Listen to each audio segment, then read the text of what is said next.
घटनेचे शिल्पकार तसेच पक्षप्रमुख बाळासाहेब ठाकरे आणि त्यांचे सहकारी आज हिंगोली जिल्हा औंढा तालुका इथं पंचायत समितीमध्ये आलेले आहेत. त्याचं कारण असं आहे की आज माऊली झटे साहेबाला बारदा कुठल्या ना कुठल्या तरी मोर्चाला सामोरं जावं लागतं. त्याचं कारण असं आहे, गोरगरीब जनता नेहमी त्याच्या पाठीशी असते आणि जनतेच्या पाठीशी ते असतात. परंतु अशी परिस्थिती निर्माण झाली, पंचायत समितीमध्ये फक्त खुर्च्या दिसतात आणि टेबल दिसतात. कर्मचारी कुठे असतात, कुठल्या भागावर असतात, कुठल्या पार्टीमध्ये असतात का कुठल्या एखाद्या शेतामध्ये पार्टी करत असतात हेच काही कळायला मार्ग नाही. कारण पहिलेच तर अनुदान घेतं किती 1,20,000 20,000 आणि परत सांगली शासनाने की 50,000 रुपये वाढवून दिले जातील. परंतु आता आणखी पहिलेच पैसे मिळालेले आहे. कोणाकोणाचं ते रजिस्ट्रेशनच नाही आणि कोणाची एमआरजीसी हे झालेली आहे, पूर्ण झालेली आहे. कुणाचा घर मोठा पूर्ण झालेला आहे, कुणाचे घरकुल पूर्ण झालेले आहेत. अरे बाबा, गट विकास अधिकाऱ्यांना मला सांगायचं आहे, साहेब लोकांनी याचा पैसे काढायचे हो याजानी. जरा विचार करा, गोरगरीब जनतेचा काय हाल होत असेल. त्यांना राहायला घर नाही, कोणाकोणाचे फक्त पाया झाले आणि गिट्टी आणून टाकली तर ती गिट्टी पण विकायची वेळ आली. कशामुळे? कारण ते इलाजवाला माणूस त्यांना खूप तंग करत आहे. जरा विचार करा, तुम्ही काहीतरी नियंत्रण ठेवा, शिस्त ठेवा. तुमच्या पंचायत समितीला जर शिस्त असेल तर तुम्हाला जर शिस्त पाळणं होत नसेल तर कृपया तुम्ही ड्युटी सोडून दुसऱ्या जिल्ह्यामध्ये बदली करून जा. कारण आम्हाला खूप त्रास होत आहे, खूप त्रास होत आहे. कारण तर जनता आम्हाला नेहमी म्हणत आहे की काही काहीतरी करा. माऊली झटेला सांगा, त्याच्या सहकार्याला सांगा, आमचे कुठले तरी 15,000 तरी काढा. आमचे 70,000 आले, नाव मोठं आणि लक्षण खोटं. पंतप्रधान आवास योजना, रवाई आवास योजना हे तर गोरगरिबाचीच आहे. सगळी आवास योजना आणि रोजगार हमी कशाचं मस्तर, कशाचं काय. कदम साहेब कुठं कुठं आहेत पत्ता नाही, खुर्चीवर बघावतो कोणीच नाही. आम्ही नेहमी येतो, इंजिनियर साहेब सांगतात आमच्याकडे आयडी दिली नाही. आयडी दिली नाही तर तुम्ही इथं काय झटवारी करायला कशाला थांबताय, कशाला थांबता, कशाला लोकांचे पैसे खाता. आणि तुम्हाला 10 लोकांनी पैसे 10,000 20,000 2,000 सरपंच देत आहे, त्यांचे मात्र तुम्हाला काम करायसाठी रविवारची सुट्टी सुद्धा तुम्हाला ती काफी आहे. रविवारी सुट्टी सुद्धा असली तरी पण तुम्ही त्या सरपंचाचं काम करत आहे. आमच्यासारखं कोणी गोरगरीब जर तिथं आलं तर तुम्हाला मात्र वेळच नसतो आणि सांगतो निधी उपलब्ध नाही.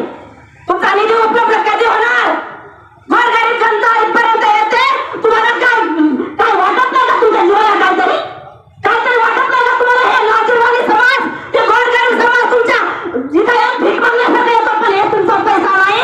हे पैसा गोरगरीब जनतेचा हक्काचा पैसा आहे. हे तुमच्या खिशातून देत नाही, तुमच्या पगारीतून देत नाही. आणि कृपया तुम्हाला कामाचा जर लोड जर झाला असेल तर तुम्ही कृपया तुमची बदली करा आणि तुमचा सिस्टम बदला. हे जर तुम्हाला होत नसेल तर आज माऊली झटेने इथं गाळवावर फक्त पुतळ्याची निवडणूक काढली आहे. याच्यानंतर तुमचा स्वतः आणि तोंडाला काळा फासून तुमचा स्वतःचा इथं बसलो हे आम्हाला वेळ आणू देऊ नका. आज आम्ही पंचायत समितीच्या ग्राउंड मध्ये आहेत, उद्या मध्ये घुसण्याची वेळ आणू नका. जर एक दिवस असा येईल तर तुम्हाला कुठे जावं आणि काय करावं. बदली घेऊन टाकली असती तर बरं होत होतं, नाही तर काम केले असते तर खूप चांगलं झालं असतं. आता तुमच्या मनामध्ये पश्चाताप व्हायला कामा नको. आज तर तुम्ही जागी व्हा. आम्ही या इलेक्शन पुरतं बोलत नाहीत. नेहमी बाळ हमे शिवसेना पक्ष कोणाच्या गरीबाच्या पाठीमागे धावून आलेला आहे, इथून पुढेही राहणार.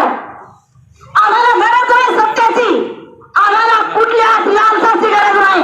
गरज आहे गरीब जनतेच्या कामाची, त्यांच्या आशीर्वादाची. आणि हे एक मत फक्त शिवसेना बाळासाहेब ठाकरे याच माणसामध्ये अशा बुद्धी लोकांमध्ये हिजड्याच्या बच्चा पैदा होते. हिजड्यामध्ये नाही, हिजडे फक्त कामासाठी फिरत नाही, तर मतदानासाठी फिरतात. गावगाव भरपूर काय चालले आहे,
तुमचा गट विकास अधिकारी जर आला तर ते काम तरी बरोबर करेल आणि तुमचे नियंत्रण तरी तुमच्या खाली बरोबर काम करेल.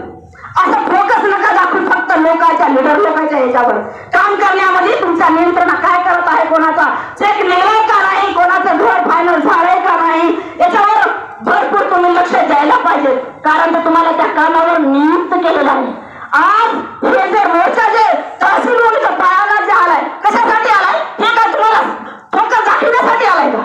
गोरगरीब जनता त्याच्यापाशी रडत आहे, सांगत आहे की बाबा आमचा चेक निघाला नाही, आमचे एमआरजीपीचे पैसे सुद्धा नाही निघाले, मास्टरचे नाही निघाले, कोणाच्या गायगोट्याच्या नाही निघाले. काय चाललंय का हे तुमचा नाच? हे बंद करा प्लीज, हे बंद करा तुमचा नाच.